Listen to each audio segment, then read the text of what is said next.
Hello friends, आज मेरा topic एक ऐसे महानायक के बारे में, एक ऐसे महाराजा के बारे में है जो जिनका डेट ऑफ बर्थ मैं चाहती हूँ कि कलयुग में वैसा डेट ऑफ बर्थ किसी का ना हो, पर्टिकुलरली कलयुग में। हाँ, सतयुग होता या त्रेतया होता, द्वापर भी नहीं, सतयुग और त्रेतया होता तो चल जाता ऐसा डेट ऑफ बर्थ। लेकिन मैं आज जो महानायक के बारे में बताना चाहती हूँ उनका डेट ऑफ बर्थ का कॉम्बिनेशन जो है, मैं चाहती हूँ ऐसा डेट ऑफ बर्थ किसी का भी ना हो।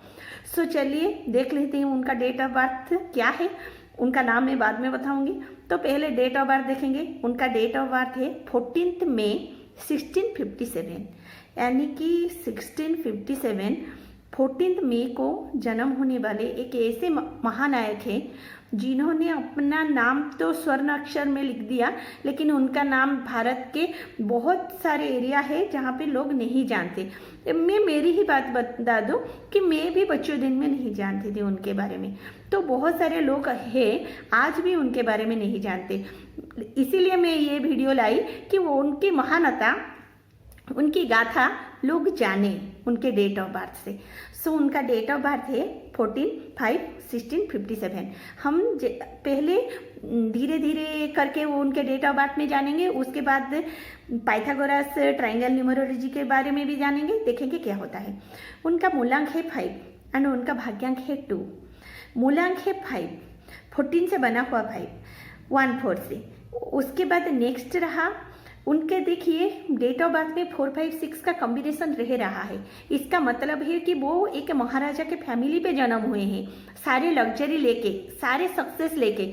भगवान ने, ऊपर वाले ने, गॉड ने उनको भेजा है ये सब देके। लेकिन अभी देख लेते हैं सबसे इम्पोर्टेंट क्या है ना। मैं हमेशा कहती हूँ कि एक पर्सन का, एक आदमी का सक्सेस एंड फेल्योर, वो कितना सक्सेस होगा, कितना आगे बढ़ेगा, कितना क्या कमाएगा, वो मटेरियल हो या मटेरियल लाइफ हो या स्पिरिचुअल लाइफ हो, दोनों में क्या क्या कमाएगा, तो वो डिपेंड करता है उसका इंटीरियर कैरेक्टर के ऊपर। यानी कि पाइथागोरस ट्रायंगल न्यूमरोलॉजी पे वो ट्रायंगल के अंदर जो जो नंबर रहता है उसी के ऊपर पर्टिकुलरली रह जाता है कि हम कितना सक्सेस बढ़ेंगे। तो देख लेते हैं, मेरे स्क्रीन पे आ रहा है। So Pythagoras, according to Pythagoras triangle numerology, तो हम देख लेते हैं उनका क्या क्या नंबर है। तो 1 + 4 = 5। जिनको ये मालूम नहीं है कि पाइथागोरस ट्रायंगल न्यूमरोलॉजी कैसे बनाते हैं, मेरा एक वीडियो है, जाके देख सकते हैं। सो 1 + 4 = 5 हुआ, 5 अगेन 5 आया, 1 + 6 = 7 आया, 7 + 5 = 3 हुआ, 12 = 3 हुआ। तो देख सकते हैं आप, पहला लाइन पे आ रहा है 5 5 7 3। ये कब डोमिनेट करता है कि जन्म से लेके 20 ईयर तक एवरी ह्यूमन के लाइफ में डोमिनेट करता है। ये नंबर नहीं, मैं उनके बारे में बता रही हूँ। तो जन्म से लेके 20 साल तक, 20 ईयर तक उनके लाइफ में क्या क्या नंबर डोमिनेट किया, 5 5 7 एंड 3। उसके बाद देख लेते हैं कि 20 से लेके 40 ईयर तक उनके लाइफ में कौन सा नंबर डोमिनेट किया। तो 5 + 5 = 10, तो 1 हुआ, 7 + 3 = 10 हुआ, 1 हुआ। सो 20 से लेके 40 ईयर तक 1 एंड 1, 1 1 क्या है एंड 5 5 5 7 3 क्या है। तो मैं पहले भी कह चुकी हूँ कि स्पिरिचुअल पे सबसे ज़्यादा स्पिरिचुअल नंबर है 7, उसके बाद 5, उसके बाद 3। तो आप देख सकते हैं क्लियरली यहाँ पे कि सब नंबर यहाँ पे मैक्सिमम टू मैक्सिमम नंबर, सब नंबर रह गया स्पिरिचुअल। तो उनके लाइफ में मटेरियल का कौन सा भी स्थान नहीं रहा, उनके जीवन में कौन सा भी मटेरियल का उन्होंने कभी सपने में भी नहीं सोचा। तो इसका डायरेक्टली ये मीनिंग होता है कि 4 5 6 का उनके लाइफ में कुछ भी वैल्यू नहीं रहा। अगर वो भी 4 5 6 गोल्डन प्लेन में पैदा हुए थे, उनके लाइफ में ऊपर वाला गॉड ने तो दिए थे कि लग्जरी दिए थे, 4 5 6 में जन्म हो कि उनके ब्लेसिंग दे दिए थे कि नहीं तुम ऐस करो। लेकिन उन्होंने 5 5 7 3 इंटीरियर आने की वजह से 6 लग्जरी को नहीं उपभोग किया, भोग नहीं किया। तो उसके बाद देख लेते हैं 20 से 40, 1 क्या दिखाता है, 1 दिखाता है एक दृढ़ता को, 1 दिखाता है एनर्जी को, 1 दिखाता है किंग के जैसा, 1 दिखाता है कभी झुकना नहीं, झुकेंगे नहीं कहाँ पे भी कभी, तो 1 उसी को दिखाता है। उसके बाद देख लेते हैं आफ्टर 40 क्या क्या होगा। आफ्टर 40 क्या होता है, हमारे जीवन में भाग्यांक का रोल आता है। हम भाग्यांक के इंटीरियर कैरेक्टर के भाग्यांक के जैसे बन जाते हैं, यानी कि हमारे अंदर कौन सा गुण छिपके रहता है वो है हमारा ट्राइंगल के अंदर जो जो नंबर है। तो उनके अंदर क्या क्या रहा जिंदगी भर, 5 रहा, 7 रहा, 3 रहा, 1 रहा, 1 रहा, 2 नहीं रहा।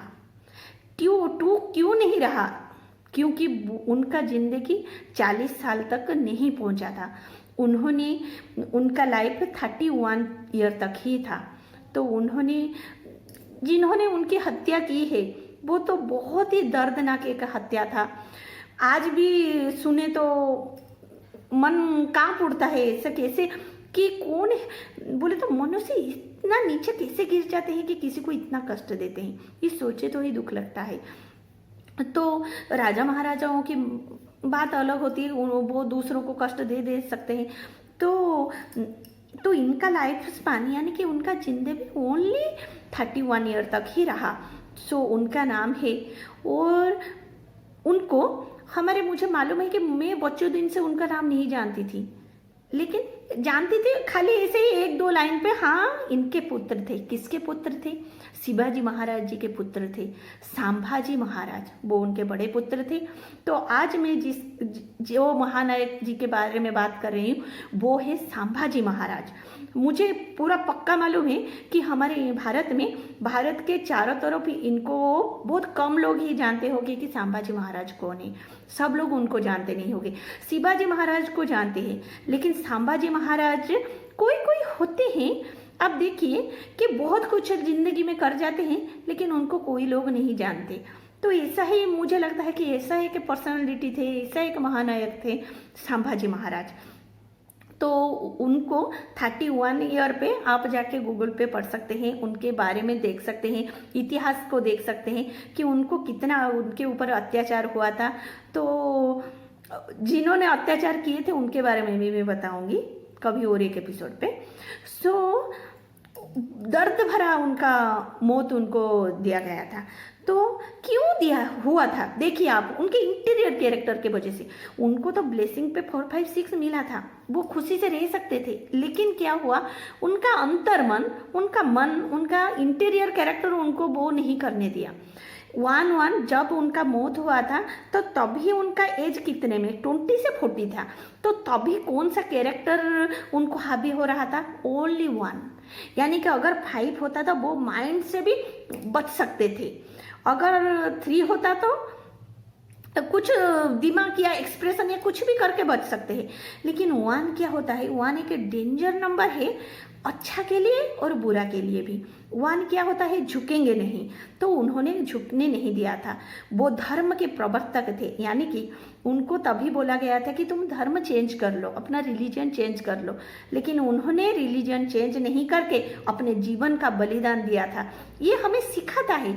लेकिन मुझे लगता है कि ये एक मोस्ट डेंजरस कॉम्बिनेशन है, क्योंकि अगर वो 40 साल तक जी लेते, अगर वो 40 ईयर तक बच जाते, तो उसके बाद जिंदगी में वो 2 के जैसा थोड़ा थोड़ा हो जाते। लेकिन उनके मौत के पीछे भी उनका रिलेटिव से क्यों है? देखिए 7 रहा। 7 क्या करता है? 7 और 5 क्या करता है कि हमें दूसरे के ऊपर खाली भरोसा हम आंख बंद करके कर लेते हैं। तो आप 2 5 है, 5 5 7, इसके वजह से ही उन्होंने अपनों को पहचान नहीं पाए। वो कौन गद्दार है, कौन अच्छा है, वो पहचान। और 20 से 40 ईयर तक देख सकते हैं 1 और 1 रहा। तो उन्होंने झुके नहीं झुक के अपने जीवन को बलिदान देने के लिए वो ठीक समझे।